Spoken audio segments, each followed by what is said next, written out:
Plant the tree and get oxygen for free. A very good morning to everyone. I am Krishna Rawat. I am studying in class 7 at Kendriya Vidyalaya, GCR Colony, Delhi. Today I am talking about plantation. My topic is plantation to save greenery.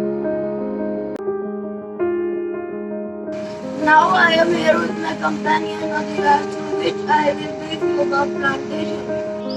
Now we will learn how to plant a pot. Having holes in the base of pot.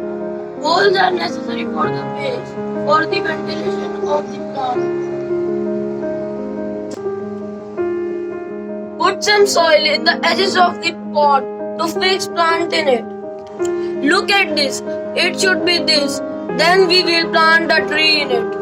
Now I am putting a plant in between the pot tightly and putting soil in it again to fix it. Look at this. Now here we need to put a glass of water in it.